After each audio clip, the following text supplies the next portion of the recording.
Bismillahirrahmanirrahim. Assalamualaikum warahmatullahi wabarakatuh. Kami dari kelompok 3 pada video ini akan menjelaskan mengenai analisis dan desain sistem pada proyek kami. Yang mana di sini dosen pengampu kami yaitu Bapak Mustaqim STMkom pada mata kuliah Information System Application Project.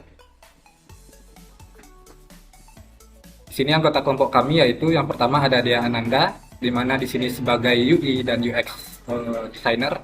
Yang kedua ada Muhammad Fauzi Fayat sebagai sistem analis. Yang ketiga ada Nova Idriani R, yaitu sebagai UI dan UX designer. Rahmat Dido Arianda sebagai sistem analis. Dan yang kelima adalah saya sendiri, Vicky Kurniawan, sebagai project manager dan juga programmer pada kelompok ini. Nah, pada video ini kita akan menjelaskan yaitu mengenai analisis sistem. Yang kedua mengenai kebutuhan fungsional. Yang ketiga kebutuhan non-fungsional, dan yang keempat ada desain database. Nah, sebelum kita mulai pada analisis sistem, di sini kita akan membahas dulu apa sih proyek yang akan kami buat ini. Jadi proyek yang kami buat ini berlokasi pada studi kasus DLHK Provinsi Riau, Dinas Lingkungan Hidup dan Kehutanan Provinsi Riau, di mana tugas DLHK Provinsi Riau ini adalah untuk mendata dan mengevaluasi bagaimana perusahaan industri itu mengolah atau melakukan pengelolaan pada limbah-limbahnya. Jadi di limbah ini ada beberapa bagian.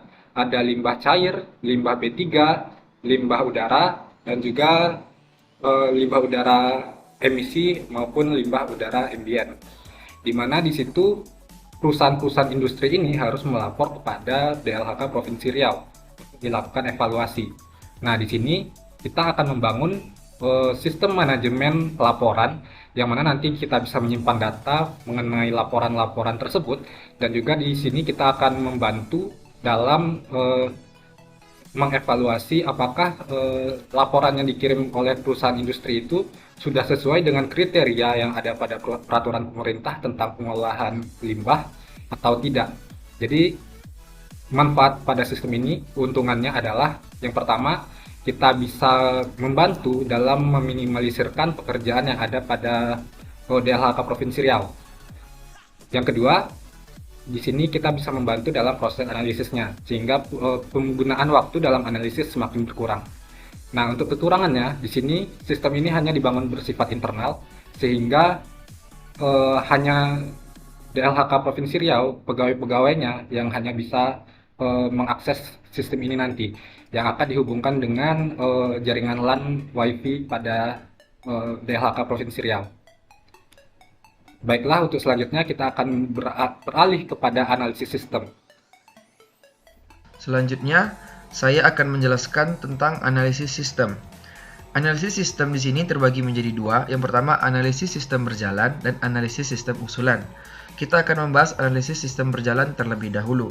Dapat kita lihat pada tabel di sebelah kiri, tabel analisis sistem berjalan, yang dimana proses bisnis sistem lama ini diawali dengan menerima laporan pemantauan dan lingkungan hidup DLHK Provinsi Riau oleh perusahaan. Laporan akan diterima oleh Dinas Lingkungan Hidup dan Kehutanan pada bidang sekretariat. Sekretaris akan meneruskan laporan ke bidang terkait, yakni bidang pengendalian pencemaran kerusakan lingkungan hidup dan kehutanan. Laporan akan diterima oleh admin dan selanjutnya didisposisikan ke kepala bidang. Selanjutnya, kepala bidang akan menyerahkan tugas kepada para staf untuk melakukan evaluasi laporan. Terakhir, kepala bidang dan kepala dinas akan menerima hasil evaluasi laporan tentang ketaatan perusahaan. Selanjutnya, yang kedua adalah analisis sistem usulan. Rancangan sistem usulan dapat dilihat pada tabel di sebelah kanan yang dimulai dari login ke aplikasi. Jika username dan password valid, maka akan dilanjutkan ke halaman dashboard sesuai hak akses yang dimiliki. Sedangkan jika data dan username tidak valid, pengguna akan kembali ke menu login. Admin dapat melakukan input pada data master yang terdiri dari data perusahaan, data parameter baku mutu limbah. Kemudian sistem akan menyimpan data master tersebut ke dalam database. Selanjutnya, staf akan mengelola data laporan limbah dan izin lingkungan perusahaan mengikuti acuan dari peraturan pemerintah. Jika laporan dikirim secara lengkap dan limbah perusahaan tidak melebihi standar baku mutu nasional, maka perusahaan akan dikategorikan taat. Sedangkan jika laporan dikirim tidak lengkap dan limbah perusahaan melebihi standar baku mutu nasional, maka perusahaan dikategorikan tidak taat. Terakhir, pimpinan dapat melihat hasil evaluasi laporan secara keseluruhan. Data yang lengkap akan ditandai dengan warna hijau, dan data yang tidak lengkap akan ditandai dengan warna merah. Ini pembahasan kebutuhan fungsional yang akan disampaikan oleh Dea Ananda. Use case diagram. Use case diagram merupakan sebuah diagram dengan merincikan dan mendokumentasikan tingkah laku sistem. Use case diagram ini terdiri dari 3 bagian, yaitu pengguna sistem, use case, dan hubungannya. Nah, pada aplikasi evaluasi laporan limbah dan izin lingkungan ini terdiri dari 3 aktor, yaitu adanya pimpinan, admin, dan petugas. Berikut merupakan gambaran use case diagram yang bisa dilakukan oleh para aktor. Pertama, ada admin. Nah, admin ini bakal bisa masuk ke dalam sistem jika mereka telah melakukan login. Adapun menu yang bisa mereka lakukan yaitu ada menu lihat hasil evaluasi, kelola data master, kelola akun, kelola laporan, hingga logout. Selanjutnya pada aktor pimpinan. Di sini pimpinan hanya bisa melihat hasil evaluasi dan melakukan logout jika si pimpinan ini berhasil login ke dalam sistem. Nah, selanjutnya ada petugas. Nah, petugas ini tugasnya menginput atau mengelola laporan limbah dan melakukan logout dan serta melihat hasil evaluasi jika si petugas ini berhasil login ke dalam sistem. Selanjutnya yaitu activity diagram. Activity diagram adalah jenis diagram pada UML yang dapat memberi model bagi proses-proses yang terjadi pada sistem. Untuk aplikasi evaluasi laporan limbah dan izin lingkungan, memiliki activity list laporan, input laporan, login system, kelola limbah laporan udara, kelola limbah laporan cair, kelola limbah laporan B3, view evaluasi, dan kelola laporan lingkungan izin. Yang pertama yaitu kelola data master. Di sini, admin akan memilih menu kelola data master. Kemudian, sistem akan menunjukkan 2 submenu, yaitu input data perusahaan dan kriteria parameter dan emisi. Apabila admin memilih input data perusahaan, maka sistem akan menampilkan form data perusahaan, sehingga admin dapat mengisi data perusahaan dan menyimpannya. Lalu kemudian, sistem akan menyimpannya dalam database. Sedangkan kriteria parameter dan emisi, nantinya sistem akan menunjukkan form kriteria parameter dan emisi, sehingga admin bisa mengisi form kriteria tersebut lalu menyimpannya ke dalam database. Selanjutnya yaitu kelola akun. Untuk kelola akun, aktor yang terlibat yaitu admin. Di sini admin akan memilih kelola akun. Kemudian sistem akan menampilkan menu kelola akun. Dalam menu ini terdapat 3 aksi yang bisa dilakukan oleh admin. Yang pertama yaitu tambah akun, edit akun, dan hapus akun. Untuk tambah akun, sistem nanti akan memberikan form tambah akun. Sedangkan untuk edit akun, sistem akan menampilkan form edit akun. Sedangkan untuk hapus akun, sistem akan memberikan alert apakah benar-benar ingin menghapus akun tersebut atau tidak. Seluruh aktivitas itu akan diverifikasi lalu disimpan dalam database. Selanjutnya yaitu list laporan. Untuk list laporan ini ada 2 aktor yang terlibat yaitu admin dan juga user. Nanti aktor akan memilih list laporan. Kemudian sistem akan menampilkan list laporan. Admin dan user dapat melihat list laporan. Di dalam menu list laporan ini terdapat 2 menu lagi yaitu edit laporan dan delete laporan, sehingga aktor dan admin bisa melakukan edit ataupun menghapus laporan-laporan yang ada. Selanjutnya yaitu input laporan. Untuk menu input laporan ini, aktor yang terlibat yaitu user. User dapat memilih menu input laporan, kemudian sistem menampilkan halaman input laporan. Selanjutnya, user dapat melakukan input dan upload laporan tersebut. Lalu, user akan menekan menyimpan, lalu sistem akan memeriksa apakah ini dokumen duplikat atau tidak. Jika tidak, maka langsung disimpan ke dalam database. Selanjutnya yaitu login system. Login system ini akan ada 3 aktor yang terlibat yaitu pemimpin, admin, dan user. Untuk aktor, mereka akan membuka sistem URL, kemudian sistem akan menampilkan halaman login. Aktor diminta untuk input username dan password, lalu melakukan klik login. Sistem akan melakukan verifikasi, apabila tidak valid akan menampilkan halaman login. Apabila valid, maka akan ke dashboard. Selanjutnya yaitu ada kelola laporan limbah udara, limbah cair, dan limbah B3. Untuk ketiga laporan ini memiliki aktivitas yang sama, dan aktor yang terlibat yaitu petugas dan admin. Untuk petugas dan admin akan memilih menu laporan limbah udara, limbah cair, dan limbah B3. Di dalam menu ini akan terdapat lagi 3 aktivitas yaitu tambah laporan, edit laporan, dan juga menghapus laporan. Untuk tambah laporan nantinya akan ada form yang diberikan oleh sistem. Apabila untuk edit nanti akan dimunculkan form edit oleh sistem, dan apabila untuk delete akan diberikan warning terlebih dahulu sebelum benar-benar melakukan pendeletan dalam laporannya. Kemudian dilakukan verifikasi, dan apabila verifikasinya valid, maka akan dikembalikan ke list laporan. Selanjutnya yaitu view hasil evaluasi. Aktor yang terlibat yaitu admin dan user. Aktor akan memilih menu hasil evaluasi, kemudian sistem akan mengambil data dari database, lalu menampilkan dari hasil evaluasi, sehingga aktor dapat melihat list dari hasil menu evaluasi. Selanjutnya yaitu kelola laporan lingkungan izin. Untuk kelola laporan lingkungan izin ini hanya 2 aktor yang dapat mengaksesnya yaitu petugas dan admin. Mereka akan melakukan tambah laporan, edit laporan, dan juga delete laporan. Untuk nambah laporan akan diberikan form upload atau input laporan. Kemudian kalau edit laporan akan diberikan form edit, dan apabila hapus akan dimunculkan warning untuk menghapus laporan tersebut. Selanjutnya yaitu kelas diagram. Kelas diagram merupakan spesifikasi yang jika diinstansiasi akan menghasilkan sebuah objek dan merupakan dasar dari pengembangan dan desain berorientasi objek.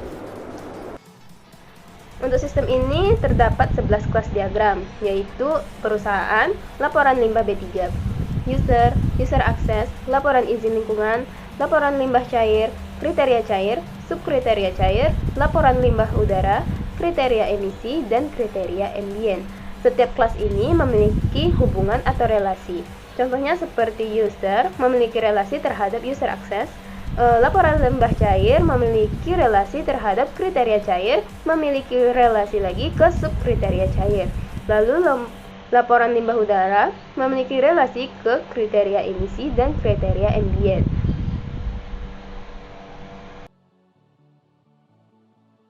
Hardware. Spesifikasi minimum perangkat keras dalam penggunaan aplikasi agar dapat berjalan dengan optimal memiliki kriteria sebagai berikut. Yang pertama, prosesornya yaitu Intel Core i3 atau AMD Ryzen 3. Nah, RAM-nya itu 8GB, sedangkan hard disk atau SSD-nya itu 500GB. Perangkat input dan output yang digunakan yaitu mouse, keyboard, dan monitor. Untuk resolusinya itu 1280 dikali 720 pixel. Selanjutnya, software atau perangkat lunak. Spesifikasi perangkat lunak yang digunakan ialah sebagai berikut. Untuk sistem operasinya atau OS-nya itu yaitu Windows 10, web server environment-nya itu XMPP, database-nya MySQL, framework-nya Codec Nether 3, CSS framework-nya itu Bootstrap, codec editor-nya Visual Studio Code, dan browser-nya itu berupa Google Chrome. Selanjutnya, brandware. Kebutuhan pengguna menjelaskan kemampuan minimum seseorang dalam menjalankan aplikasi yang dikembangkan. Pengguna yang mampu menjalankan sistem ini minimal berusia 19 tahun dan mempunyai kemampuan untuk mengoperasikan komputer dan menggunakan aplikasi. Selanjutnya yaitu dataware. Dataware ini ialah pengolahan sekelompok data menjadi sebuah informasi yang bermanfaat dan bisa diakses oleh pengguna. Perangkat data dalam sistem ini ialah data laporan limbah cair, limbah udara, limbah B3, dan izin lingkungan perusahaan. Yang terakhir ada network. Aplikasi ini akan dihosting secara lokal pada komputer utama. Nantinya dapat diakses oleh semua perangkat yang terhubung dalam jaringan yang sama. Komputer utama akan berperan sebagai server dan komputer lain akan berperan sebagai klien. Baik, selanjutnya adalah desain database. Di sini ada tabel pertama yang mana di sini nama database-nya adalah manajemen laporan DLHK. Yang pertama ada tabel data perusahaan, di mana di sini ada field ID perusahaannya, ada nama perusahaan, jenis industri, alamat, kota, telepon, dan fax. Yang mana ini merupakan data-data dari perusahaan. Di sini ID COM adalah dengan tipe data in. Ini merupakan primary key dan mempunyai auto increment supaya datanya berisi dan tidak nol. Tabel kedua yaitu ada tabel kriteria cair, di mana di sini ada ID limbah cair dan juga jenis cair. Nah, pada kriteria limbah cair ini ada 3 jenis, di mana masing-masing kriterianya itu berbeda. Jadi kita membuat di sini adalah kriteria cair untuk sebagai tabel utamanya. Dan di sini kita akan menambahkan tabel subkriteria cair supaya nanti saat dalam database-nya tidak menggunakan banyak tabel. Jadi semua data subkriteria akan dimasukkan ke dalam sini. Jadi untuk 3 jenis tadi pada masing-masingnya akan ada pada detailnya itu akan dijelaskan pada tabel subkriteria cair ini. Di sini kita menggunakan foreign key untuk ID limbah cair dan juga untuk parameternya nanti. Di sini primary key-nya adalah ID subcair. Selanjutnya adalah tabel kriteria emisi, di mana ini adalah kriteria untuk limbah udara emisi. Di mana di sini ada kode emisi sebagai primary key-nya. Lalu ada parameternya, jenis parameternya dan juga jumlah maksimal, batas maksimum parameter itu saat berada di udara. Selanjutnya adalah tabel kriteria ambient, yang mana ini adalah kriteria yang sudah ditentukan oleh pemerintah mengenai pengelolaan limbah pada limbah udara ambient. Di sini kode ambient sebagai primary key-nya, dan juga di sini ada parameternya, waktunya, baku mutunya, dan juga sistem pengukuran dari limbah udara ambient ini. Selanjutnya ada tabel user. Di sini adalah tabel yang berisi mengenai data-data user, mengenai namanya, emailnya, dan juga passwordnya, sehingga untuk kita perlukan saat login untuk masuk ke dalam sistem. Nah, di sini ada user access, di mana di sini adalah tabel untuk yang berhubungan dengan tabel user tadi untuk membagi hak akses setiap usernya. Jadi di sini kita menggunakan ID user level sebagai primary key dan juga user level untuk sebagai level hak usernya nanti. Di sini kita menggunakan in untuk tipe data primary key-nya dan juga varchar untuk tipe data untuk user levelnya. Selanjutnya ada tabel limbah B3. Di sini adalah tabel pada database untuk menyimpan data-data yang diinputkan ke dalam sistem nanti. Di sini ada nomor izin B3 yang merupakan primary key-nya, dan juga kita akan mengambil key dari tabel yang lain yaitu ID com, yang mana nanti kita akan mengambil data perusahaan tadi pada tabel data perusahaan agar dimasukkan ke sini nanti. Juga ada tanggal terima, yang mana ini adalah tanggal file perusahaan itu diterima oleh DLHK Provinsi Riau. Lalu ada kode limbahnya, jenis limbah B3-nya, lalu sumber limbah B3-nya, masa simpan, periode, ada jumlah limbah, jumlah kelola, sisa, dan juga dokumennya. Nah, di sini untuk jumlah limbah itu menggunakan float, yang mana jumlah datanya kita kosongkan agar nanti saat di database akan langsung diambil jumlah maksimal pada tipe data float ini nanti. Dan juga untuk file kita menggunakan varchar karena di sini yang kita simpan hanya nama filenya saja. Untuk filenya akan langsung disimpan dari sistemnya saja.